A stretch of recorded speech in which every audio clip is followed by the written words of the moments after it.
Olá, alunos da terceira série, sejam bem-vindos a mais uma aula de língua portuguesa. Eu sou o professor Rodrigo Ribeiro, ministrante deste maravilhoso componente. Vamos ver o que teremos na nossa aula. Como objeto de conhecimento da aula de número 8, nós vamos trabalhar linguística textual, regularidades de gêneros textuais, blocos de composição e estilísticos, condições de produção, circulação e recepção de textos, relações lógico-discursivas, coesão e coerência em textos orais e escritos nos diversos gêneros, diálogos entre verbais e não verbais, intertextualidade e inferências textuais e semióticas. Continuando, condições de produção e circulação de discursos, leitura, escuta e apreciação de textos de diferentes gêneros, processos de produção de textos orais, escritos e multissemióticos. Como detalhamento, reconhecimentos de elementos linguísticos que constituem marcas de diferentes gêneros, identificação das relações entre partes do texto, tema, tese, argumentação, continuidade e relações lógico-discursivas nas práticas artísticas, corporais e verbais, e também produção de textos a partir da leitura e da escuta, estabelecendo relações em contexto sócio-histórico e suas condições de produção, por meio de textos dissertativos e argumentativos, na ampliação de sentidos, identificando processos identitários, conflitos e relação de poder que permeiam as práticas sociais de linguagem na recepção e produção de discurso, certo? Então, tudo isso aí, resumidamente, nós veremos nessa aula.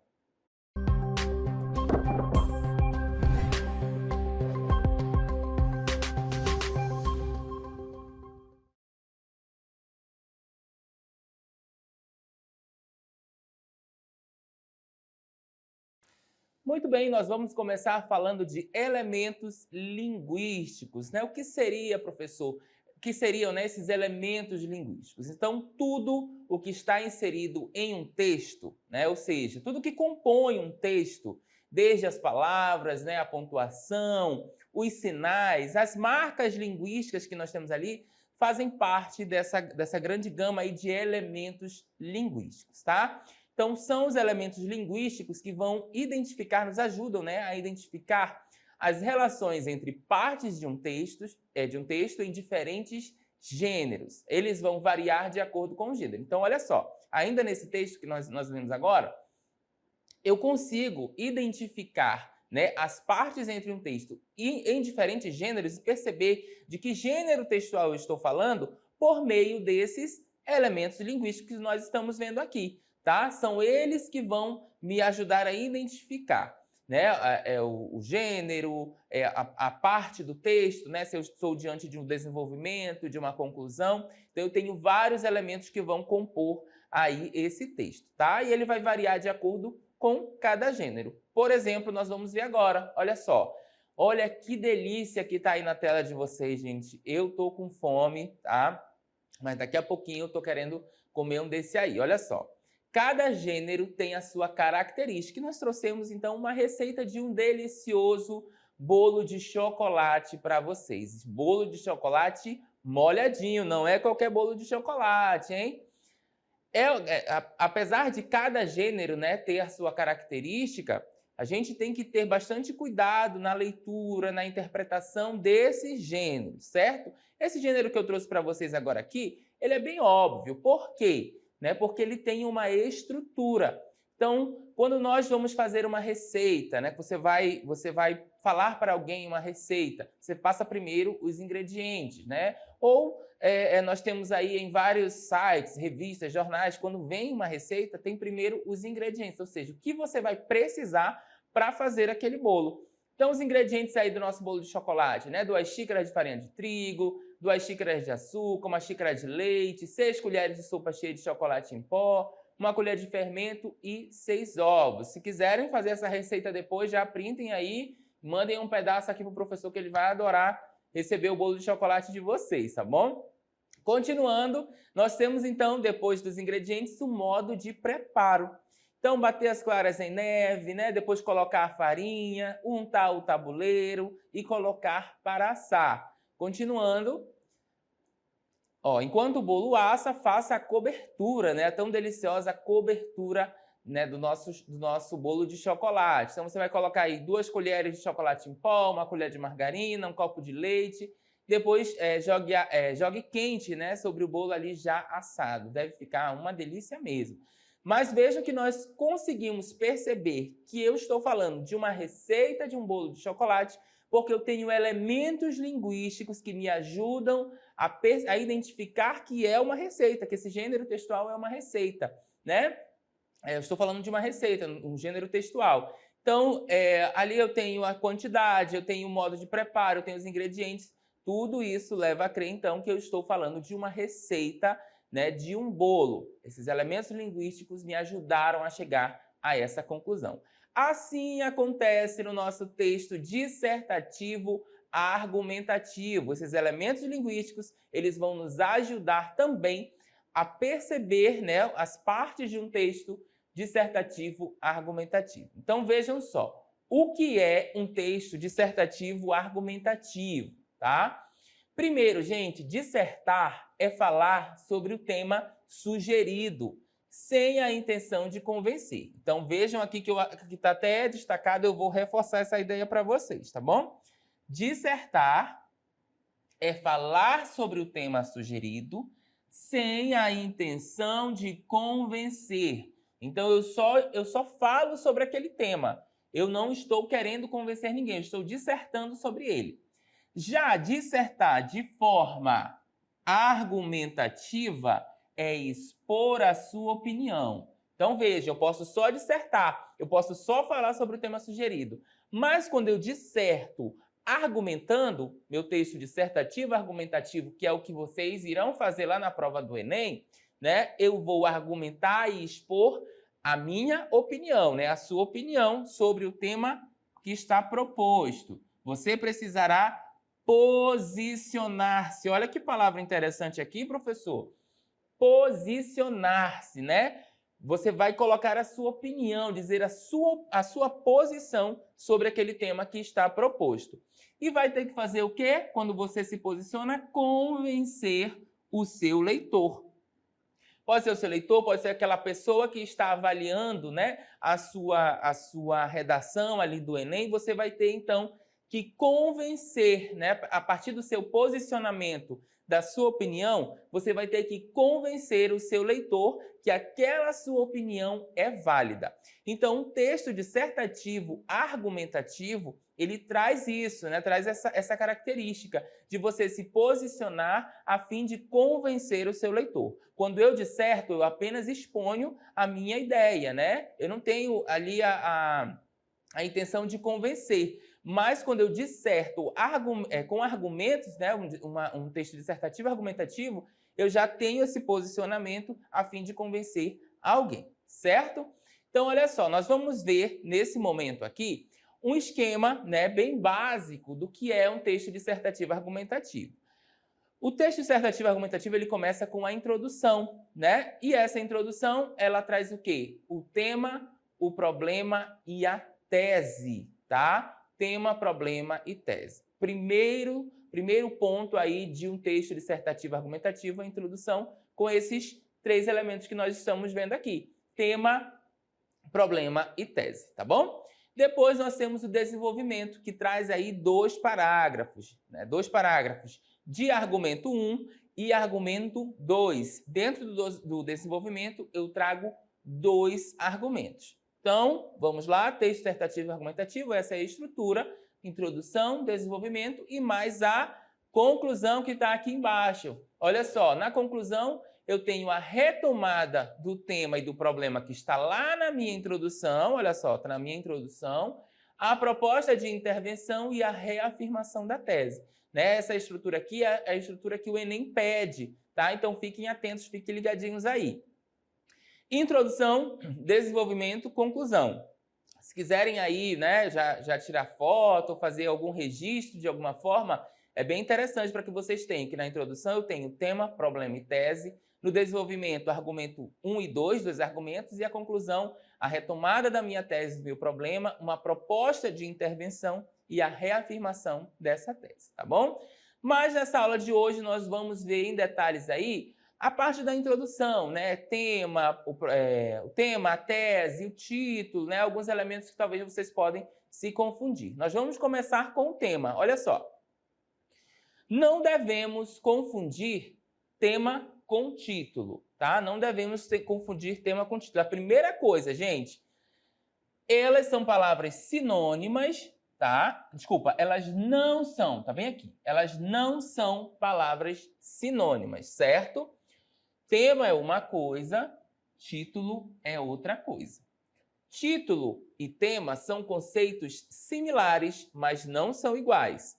Chamamos de título a expressão inicial que introduz a redação, mostrando o assunto e o posicionamento do leitor. Então, o título, olha só, o título vai trazer a expressão inicial, né? Para quê? Para introduzir na nossa redação e vai mostrar o assunto. Ah, professor, o tema não é o mesmo que o assunto? Não. Vamos já fazer um esquema para explicar melhor vocês, tá?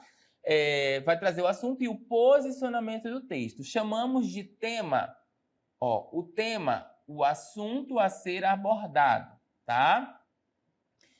Ele dará as diretrizes no texto ao expor a ideia que deverá ser defendida ao longo de uma dissertação, tá bom? Ao longo de uma dissertação.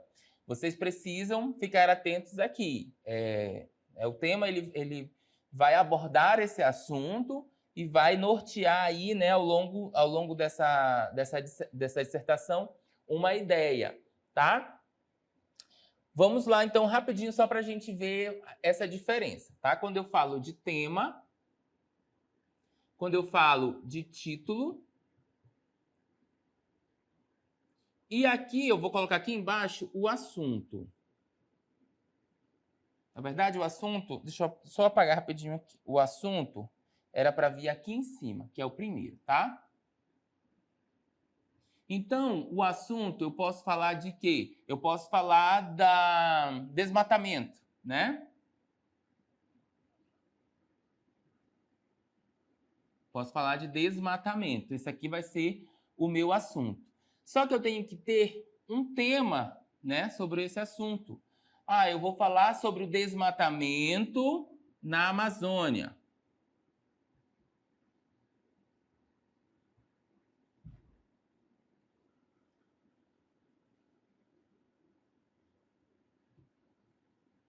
Desmatamento na Amazônia. Então, aqui já é o meu tema sobre o quê? Sobre esse assunto. E ainda eu tenho o meu título, que o título aí vocês, né, fica a critério de vocês. Vocês podem escolher, de repente, desmatamento na Amazônia associado às queimadas, né? É um título da dissertação de vocês, né? E vocês podem ir criando esses títulos conforme o tema e o assunto que está sendo abordado aqui na nossa dissertação, tá bom, gente? Então, entendam, percebam essa diferença entre tema, entre título e o assunto também que é abordado. Nós vamos ver agora a tese, né? O que seria a tese, professor? O ponto de vista do texto dissertativo argumentativo é denominado tese, tá? Então, a minha tese é o meu ponto de vista. O que eu acho, né? O que eu acho não, o que eu estou colocando ali naquele texto como ponto de vista. Isso vai ser a sua tese, tá bom? Que não é o mesmo que tema. Já acrescentamos mais uma situação aqui. O tema, nós acabamos de ver, né? O que vai tratar o texto, vai nortear ali o meu texto, e a tese é o meu ponto de vista. Então, o tema é o objeto do discurso, tá? Ou seja, um assunto específico que mobiliza conhecimentos de uma determinada área. Então, lembram lá do exemplo que eu dei agora? Desmatamento na Amazônia? Então, o meu tema é o desmatamento na Amazônia. Ele é um assunto que eu coloquei ali como específico, que vai mobilizar o meu conhecimento nessa área, tá bom? E a tese já é o meu ponto de vista nesse meu texto dissertativo argumentativo, ok?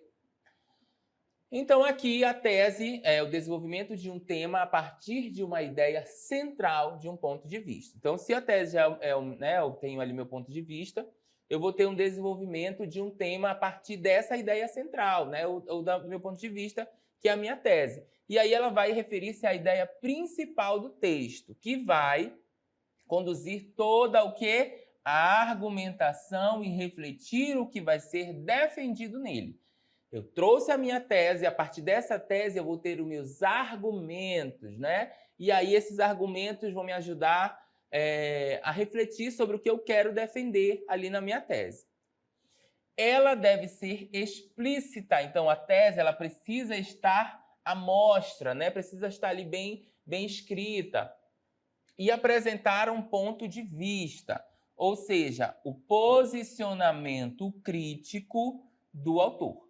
Ponto de vista é o posicionamento crítico do autor sobre determinado assunto, tá? Mas sem marcar sua opinião de forma pessoal, uma forma mais, né, mais impessoal ali, para você já mostrar a sua opinião, mas ao mesmo tempo ter esse posicionamento crítico de quem está escrevendo, tá bom? Então, a tese ela geralmente é apresentada na introdução, tá? Então, a tese ela vem ali na introdução do texto e, em seguida, é desenvolvida ao longo dos parágrafos do desenvolvimento, tá?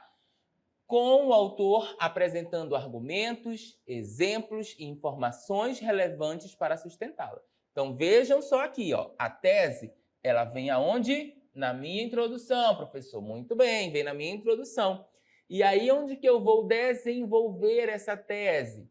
No desenvolvimento, nos parágrafos de desenvolvimento, tá? Como é que eu desenvolvo essa tese, professor? Com argumentos, exemplos e informações relevantes para que eu sustente quem? A nossa tese. Muito bem, é isso aí. Entenderam a lógica? É mais ou menos isso. Se não foi isso, vai ser, tá? Vocês precisam entender que a nossa lógica é essa. Introdução, desenvolvimento, né? E aí eu vou detalhar esse desenvolvimento com os argumentos, né? Com exemplos, informações relevantes para eu sustentar o quê? A minha tese, tá? Então, olha só. Tema e tese devem vir na introdução do texto dissertativo argumentativo, tá? Vai constar lá na nossa introdução. Olha o exemplo que eu tenho aí. O tema, né? Caminhos para combater intolerância religiosa no Brasil. Inclusive, isso foi, né, um tema do Enem. E a tese que foi utilizada aí para este tema: o preconceito contra as religiões de matriz africana dificulta o combate à intolerância religiosa no Brasil. Perceberam que o meu tema, né, eu trouxe um tema central aqui e a partir desse tema eu trouxe a minha tese, o meu ponto de vista, né, para eu ter o meu posicionamento crítico. A minha tese, eu estou afirmando que o preconceito contra as religiões de matriz africana dificulta o combate à intolerância religiosa no Brasil. Como que eu vou comprovar essa minha tese? Eu vou dizer que ela é verdadeira através de argumentos, exemplificações para que eu a sustente. Perfeito? Muito bem, vamos prosseguir então com a argumentação, já que nós estamos falando de argumento. Os parágrafos intermediários das dissertações escolares são reservados para a comprovação da tese apresentada na introdução, tá? Um argumento é composto por duas partes, a fundamentação e a análise do fundamento. Então, prestem atenção quando vocês estiverem argumentando, tá? Eu vou trazer esse argumento com uma fundamentação e eu preciso analisar esse fundamento. Então, não é só eu colocar o argumento. Eu preciso fazer uma análise desse argumento, tá bom? Na fundamentação, o autor deve buscar provas de que seu ponto de vista está correto. São considerados fundamentos citações de autoridade, né? Já vimos em outras aulas, referências históricas, conceitos teóricos consagrados, notícias publicadas em jornais de qualidade. Então, tudo isso aqui me ajuda a ter uma boa argumentação, certo? Então, como é que eu posso ter um argumento? Se eu coloco aqui para vocês que vamos aqui, a Terra é redonda, né? A Terra é redonda. Quem é que vai me ajudar a argumentar isso aqui? A comprovar que a Terra é redonda? Cientistas, né? A minha letra é a melhor de todas, gente. Cientista, historiadores, né? Todos eles, essas pessoas aqui, essas autoridades vão me ajudar a ter certeza que argumentar que a Terra é redonda, tá bom? Então, essa é a ideia que nós temos de argumentação, certo? Diante disso, nós precisamos entender algumas relações lógicas que nós vamos ter quando eu vou escrever esses argumentos, quando eu vou escrever esse meu texto dissertativo argumentativo. São relações, as principais relações lógicas seguidas de seus operadores discursivos e articuladores textuais, que nós chamamos de conectivos, tá? Que podem ser conectivos, eles são palavras ou expressões que interligam as frases, os períodos, as orações, os parágrafos, permitindo a sequência de ideias. Os conectivos me ajudam a ter essa sequência lógica de ideias, tá? Vamos lá. Esse papel ele é desempenhado, sobretudo, pelas conjunções, palavras invariáveis usadas para ligar os termos e orações em um período. Além disso, alguns advérbios e pronomes também podem exercer essa função de conectivo. Vocês já devem ter visto aí, né, lá no nosso ensino fundamental, quando a gente fala de conjunções, as classes de palavras, né, elas são aí os nossos conectivos, né, podem ser nossos conectivos que ajudam a interligar essas frases, esses períodos, né, tendo uma relação lógica. Assim, se esses conectivos eles forem mal empregados, eles vão reduzir a capacidade de compreensão da mensagem e comprometem o texto, né? Se você não tiver aí uma escolha adequada desse conectivo, você vai comprometer o entendimento do texto. Nós vamos ver tudo isso agora nesse exemplo aí, né, que já está na tela para vocês. Nós vamos ver alguns exemplos de conectivos, tá?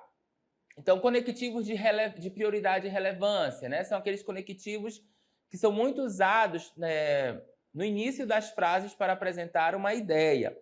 Eles também podem oferecer relevância ao que está sendo apresentado. Então, quais são esses tipos? Em primeiro lugar, antes de mais nada, antes de tudo, em princípio, primeiramente. Todos esses conectivos aí são de prioridade ou relevância. Olha só o exemplo. Primeiramente, devemos entender como ocorre o processo de polinização das flores. Então, esse termo aí, primeiramente, é um conectivo que vai dar relevância, né, ao termo que vem logo em seguida. Depois, a gente tem os conectivos de adição e continuação. Utilizamos esses conectivos, né, de adição e continuação para acrescentar algo ao texto e que esteja relacionado com o que foi apresentado anteriormente. Por exemplo, além disso, demais, por outro lado, também, e, nem, não só, como também, né? Eu tenho aí vários conectivos de adição e continuação que vão reforçar a ideia anterior, tá? Olha o exemplo. Suzana já foi professora de matemática. Além disso, foi gestora escolar. Esse além disso está reforçando a ideia ali de quem? Da Suzana, né? Que já foi professora de matemática. Outra forma de conectivo são os conectivos de conclusão ou resumo, que são muito utilizados aí para a gente finalizar o nosso texto dissertativo argumentativo, tá? Eles são muito utilizados na conclusão do parágrafo, né? Isso que eu acabei de falar para vocês, para resumir as ideias que foram apontadas no texto. Por exemplo, em resumo, podemos notar o aumento de taxas alfandegárias durante o período apresentado. Esse conectivo, em resumo, ele conclui, né, no caso, o parágrafo. Outros exemplos, em suma, em síntese, enfim, em resumo, portanto, assim, dessa forma, né? Temos uma infinidade também aí de conectivos de conclusão. Agora nós vamos perceber, né, tudo que nós tratamos até agora no exemplo bem prático que foi um trecho da redação do Enem. Olha só. Nós vamos identificar o tema, tese, argumento e conectivos, né? Em parte da redação do Enem de 2018, que foi nota 1000. Olha só que bacana, né? Então, a nossa redação aqui é do Matheus Martins, né? Matheus Martins Cardoso. E aí nós temos o texto dele. O advento da internet possibilitou um avanço das formas de comunicação e permitiu o maior acesso à informação. No entanto, a venda de dados particulares de usuários se mostra um grande problema. Apesar dos esforços para coibir essa prática, o combate à manipulação de usuários por meio do controle de dados representa um enorme desafio. Pode-se dizer, então, que a negligência por parte do governo e a forte mentalidade individualista dos empresários são as principais responsáveis pelo quadro. Em primeiro lugar, deve-se ressaltar a ausência de medidas governamentais para combater a venda de dados pessoais e a manipulação do comportamento nas redes. Segundo o pensador Thomas Hobbes, o Estado é responsável por garantir o bem-estar da população. Entretanto, isso não ocorre no Brasil. Devido à falta de atuação das autoridades, grandes empresas sentem-se livres para invadir a privacidade dos usuários e vender informações pessoais para empresários que desejam direcionar suas propagandas. Dessa forma, a opinião dos consumidores é influenciada e o direito à liberdade de escolha é ameaçado. Se vocês prestaram atenção, já perceberam aí alguns conectivos que eu tratei durante a aula, né? Deu para perceber qual é o tema, qual é a tese que nós vamos trabalhar. Então, primeira coisa, qual é o tema que eu tenho aqui? A manipulação do comportamento do usuário pelo controle de dados na internet. Professor, isso aqui está no texto? Né? Pode ser que venha de uma outra forma, mas eu estou mostrando para vocês que foi o tema, né? Que foi quando se recebeu ali a prova do Enem, estava lá. Qual é o tema? Manipulação do comportamento do usuário pelo controle de dados da internet, tá? E a partir daí foi desenvolvida uma tese. Qual foi a tese? A negligência, né? A negligência por parte do governo e a forte mentalidade individualista. Aqui, ó. Nossa tese é essa daqui, ó. Negligência por parte do governo e a forte mentalidade individualista dos empresários, que são os principais responsáveis pelo quadro, né? Então, nós temos aqui a nossa tese. Achamos a nossa tese, tá bom? Tudo isso aqui. É o ponto de vista do autor, lá do Matheus, né? Ponto de vista crítico. Ele está confirmando que a negligência por parte do governo e a forte mentalidade individualista dos empresários são os principais responsáveis pelo quadro lá da manipulação, né? Que nós vimos dos dados, tá bom? E aí, nós trazemos aqui um tópico frasal, né? Que é a ideia principal ali daquele parágrafo. Qual seria, professor? Em primeiro lugar, deve-se ressaltar, olha só, em primeiro lugar, deve-se ressaltar a ausência de medidas governamentais para combater a venda de dados pessoais e a manipulação no comportamento das redes. Tudo isso aqui é o nosso tópico frasal, a ideia inicial. E aí eu tenho que trazer um argumento para validar essa ideia aqui, né? Qual seria esse argumento? Olha só. Deve-se ressaltar a ausência de medidas governamentais para combater a venda de dados pessoais, tá? Eu trago qual argumento? Lembrem que nós já falamos de argumentos de autoridade. Eu trouxe uma autoridade aqui, ó, o pensador Thomas Hobbes. O que ele diz? Qual é o argumento que eu vou utilizar para sustentar ali, né, aquela minha afirmação? Que o Estado é responsável por garantir o bem-estar da população, entretanto, isso não ocorre no Brasil. Então ele diz que, o Thomas Hobbes vai dizer que o Estado é o responsável por garantir o bem-estar da população. Eu tenho aqui um argumento de autoridade, tá? Isso aqui é um argumento que eu sustentei lá a minha ideia principal. E aí nós vamos achar alguns conectivos, né, que nós vimos aí dentro do nosso texto. Quais seriam, professor? Em primeiro lugar, lembra que eu falei para vocês? Né? Em primeiro, olha um conectivo aqui introduzindo um parágrafo. No entanto, né, é outra forma também da gente fazer essa ligação entre os períodos, certo? Nós temos ali dessa forma, né, que já vai concluir o parágrafo. Deixa eu só ver aqui rapidinho. Aqui mesmo. Entretanto, né, que eu falei, comentei com vocês, entretanto, devido à falta de atuação, e dessa forma, aqui, pronto. E dessa forma também são conectivos que fecham, no caso aí, né, que, na verdade, que ligam nossas ideias, né? Não deixou nada solto, eles foram ligando aí dentro desse parágrafo. Bem estruturadinho aí pelo Matheus, que tirou, não foi à toa que ele tirou nota 1000 na redação do Enem lá em 2018. Certo, gente? Espero que vocês tenham gostado da aula, tenham entendido, tá bom? A gente vai ficando por aqui e volta numa próxima oportunidade.